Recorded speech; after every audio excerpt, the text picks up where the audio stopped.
नमस्कार शिक्षकगण। स्वागत है आपका अपने YouTube channel Bihar board study point प्रिंसर पे।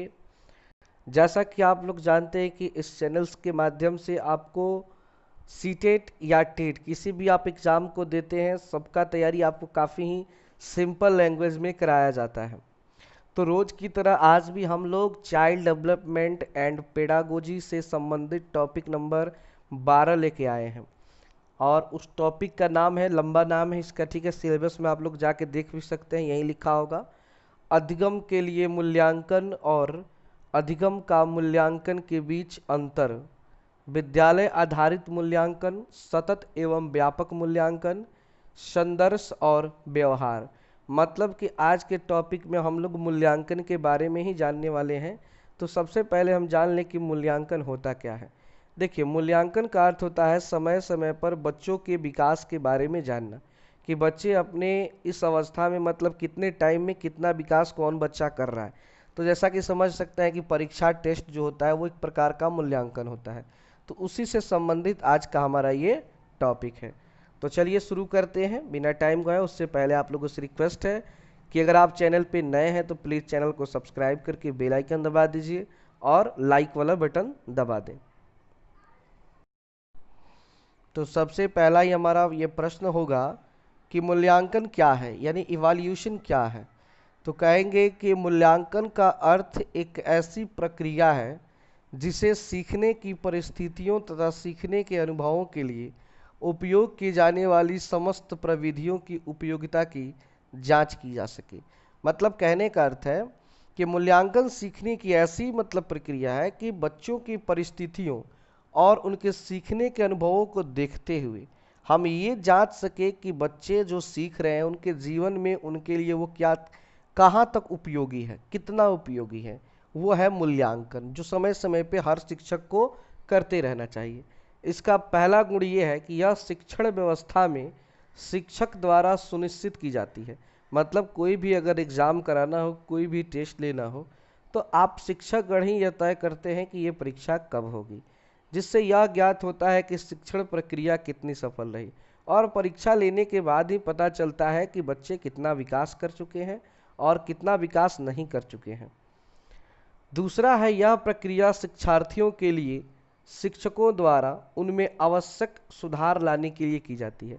मतलब आप शिक्षकगण बच्चों से ये परीक्षा इसलिए लेते हैं ताकि आप ये जान सकें कि बच्चे कितना जानते हैं। अगर नहीं जानते हैं तो फिर से ऐसा क्या किया जाए कि बच्चे ज़्यादा से ज़्यादा चीज़ों को सीखें और अपने आप में विकास करें। तीसरा है, यह प्रक्रिया शिक्षार्थी और शिक्षक दोनों के लिए पुनर्बलन का कार्य करती है। मतलब दोनों को अपने आप में शक्तिशाली बनाती है। हमारा अगला टॉपिक है अधिगम का मूल्यांकन, मतलब सीखने का मूल्यांकन। इस प्रक्रिया में उपलब्ध प्रमाणों के आधार पर स्टाफ और व्यापक मूल्यांकन समुदाय विद्यार्थियों की उन्नति का जांच करते हैं। मतलब कि कहने का अर्थ है कि इस प्रक्रिया द्वारा एक शिक्षक का समूह ये जानने की कोशिश करता है कि बच्चा जो सीख रहा है, जो अधिगम कर रहा है, उसका मूल्यांकन क्या है, मतलब वो कहाँ तक गया है। उसकी उन्नति की जांच की जाती है, वो कितना विकास कर रहा है, क्या वो अपनी पढ़ाई पे ध्यान दे रहा है कि नहीं दे रहा है। तो ये सारा चीज़ होता है अधिगम का मूल्यांकन।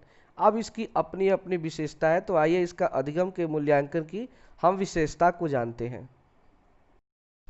तो हमारा टॉपिक है अधिगम में मूल्यांकन की विशेषताएं।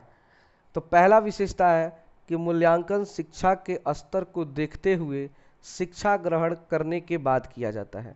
मतलब आप किसी बच्चे को जब तक पढ़ाएंगे नहीं तब तक आप उसका मूल्यांकन कैसे कर सकते हैं, आप उसकी परीक्षा कैसे ले सकते हैं। अब मान लीजिए कोई बच्चा आज ही एडमिशन लिया, तो आज ही आप उसकी परीक्षा कैसे ले सकते हैं, कैसे जान सकते हैं कि बच्चा कितना विकास किया, नहीं कर सकते हैं।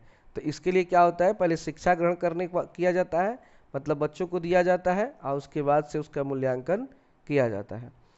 दूसरा है कि सूचनाओं को अध्यापकों द्वारा एकत्र करने के बाद अंकों तथा ग्रेडों में परिवर्तित किया जाता है। मतलब जब बच्चे एग्जाम देते हैं तो पेपर हम जो एक जगह रखते हैं, फिर उसका साइन करके उस पर अंक बैठाते हैं और फिर ग्रेड में उसको बदल देते हैं। ग्रेड समझ रहे हैं ना, जैसे आजकल सीबीएसई में क्या चलता है, ग्रेडिंग सिस्टम चलता है। जैसे grade A, grade B, grade C ऐसे करके, तथा अन्य विद्यार्थियों के स्तर के साथ तुलना की जाती है। और ये तुलना की जाती है कि उन बच्चों में जो बच्चा है कौन ग्रेड ए है, कौन ग्रेड बी है, कौन ग्रेड सी है, ऐसे करके तुलना भी किया जाता है। अब है अधिगम में अच्छे मूल्यांकन के मानदंड। मतलब अधिगम अगर बच्चा कोई कुछ सीख रहा है तो उसमें मूल्यांकन का सबसे अच्छा मापदंड क्या होता है। तो पहला, जब अधिगम के मूल्यांकन की तुलना अन्य विभागों और विद्यालयों में की गई तो वह ठीक पाए गए। मतलब कि आप बच्चों का मूल्यांकन किए, उसका जांच किए, तो आपको ये पता चला कि अन्य विभाग और अन्य विद्यालयों से अनुसार ये काफ़ी अच्छे हैं, तो इसका अर्थ है कि अन्य बच्चों से जब आपके बच्चे ठीक हैं तो वे अधिगम में ठीक है, यानी वो सीख रहे हैं। दूसरा है कि मूल्यांकन विश्वसनीय तथा युक्ति संगत होते हैं। मतलब कोई भी मूल्यांकन हो वो विश्वास के लायक हो और युक्ति संगत हो, अर्थात ये ठोस मापदंडों पर आधारित होते हैं। अगला है विकास विद्यालय आधारित मूल्यांकन। अब विद्यालय के आधार पर मूल्यांकन कैसे होता है। तो पहला है कि विद्यालय आधारित मूल्यांकन स्कूल स्तर पर करने की विद्या है। यह अध्यापकों द्वारा बोर्ड द्वारा जारी किए गए निर्देशानुसार किया जाता है। मतलब कि अब हर बार सरकार बोर्ड का एग्जाम तो थोड़े ना हर क्लास में लेगी, क्लास 1, क्लास 2, क्लास 3 का, वो सभी क्लास का बोर्ड का एग्जाम नहीं लेगी, उतना नहीं कर सकती है। इसके विद्यालय के आधार पर हर साल बच्चों का परीक्षा कराया जाता है। साल क्या, महीना में 3 महीना, 6 महीना, 9 महीना, साल भर में, मतलब एग्जाम होते रहते हैं। इससे पता चलता है कि बच्चों का जो विकास की गति हो किस प्रकार की है। दूसरा है कि विद्यालय आधारित मूल्यांकन विद्यार्थी के सर्वांगीण विकास का सूत्रपात करता है।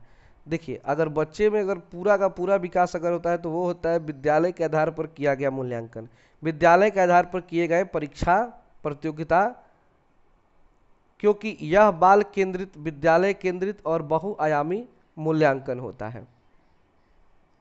मूल्यांकन शिक्षा में शिक्षार्थी के निर्धारित लक्ष्यों और उद्देश्यों को प्राप्त करने में सहायक होता है।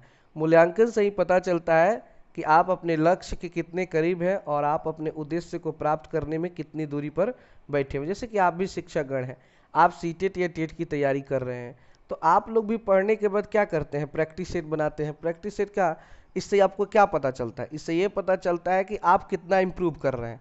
यानी आप जो क्लास कर रहे हैं क्या उस क्लास से आपको कोई इम्प्रूवमेंट मिल रही है या नहीं मिल रही है। ऐसा तो नहीं कि आप केवल पढ़ते ही जा रहे हैं और जब पेपर आप बना रहे हैं तो उसमें आपका नंबर ही नहीं आ रहा है। तो जैसा कि अभी आप 12 नंबर का टॉपिक पढ़ रहे हैं, इसके बाद 13 नंबर टॉपिक पढ़ेंगे, तो 1 से लेकर 13 नंबर टॉपिक तक पढ़ लेने के बाद सीटेट के अनुसार आपको 15 क्वेश्चन बन जाने चाहिए।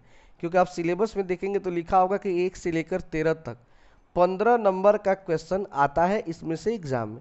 तो 30 नंबर में आपका 15 नंबर ये 13 टॉपिक को समझने के बाद इतना बनना चाहिए। अगर आप 15 क्वेश्चन बना देते हैं 30 में से, तो समझिए कि आपका जो मूल्यांकन है बहुत ही अच्छा है, बहुत अच्छे जा रहे हैं। लेकिन आप पूरा पढ़ लिए 13 टॉपिक और उसके बाद आपका नंबर आ रहा है 2 नंबर, 3 नंबर, इसका अर्थ है कि आप पूरा पूरा अच्छे से मेहनत नहीं किया इस पर। अब आइए, हाँ, उसके बाद है विद्यालय आधारित मूल्यांकन विद्यार्थी को अपनी क्षमता का उपयोग करने पर जोर देता है। तीसरा है यह मूल्यांकन पूर्ण रूपेण विद्यालय आधारित है और यह शिक्षकों द्वारा किया जाता है। मतलब विद्यालय में उपस्थित जितने भी शिक्षक होते हैं वे ही बच्चों का एग्जाम लेते हैं। मूल्यांकन द्वारा विद्यार्थियों का सामाजिक, भावनात्मक, शारीरिक एवं बौद्धिक विकास भी होता है। मतलब सामाजिक रूप से हो, भावनात्मक रूप से हो, शारीरिक या बौद्धिक, हर तरह से मूल्यांकन के द्वारा बच्चों में विकास होता है। तो इस तरह हमारा ये टॉपिक समाप्त होता है। बहुत ही छोटा टॉपिक है, लग रहा है मुझे सबसे छोटा टॉपिक यही मिला है अभी तक मुझे। तो इसको आप लोग अच्छे से इसका हर बार की तरह नोट्स तैयार कर लीजिए और इसके बाद 13 नंबर टॉपिक जब पढ़ लीजिएगा तो आप कोई प्रैक्टिस सेट लगाइए। प्रैक्टिस सेट लगाने के बाद अगर आपसे 15 क्वेश्चन बनते हैं, सही सही नंबर आते हैं, वो भी पूरे कन्फर्म, तो समझिए कि आप बहुत अच्छे हैं। आप सवाल आराम से एग्जाम में बैठने के बाद समझ लीजिए कि आपका 15 नंबर पेडागोजी में, जो 30 नंबर का सबसे टॉप सबको लगता है पेडागोजी, तो समझ जाइए कि इसका आप तो 15 नंबर अपने पॉकेट में डाल लिए हैं, ठीक है ना। तो एकदम फ्री माइंडेड रहिए और फिर धीरे धीरे ऐसे ही करके आपको 150 नंबर तैयार करा दिया जाएगा इस चैनल के माध्यम से। Thanks for watching this video.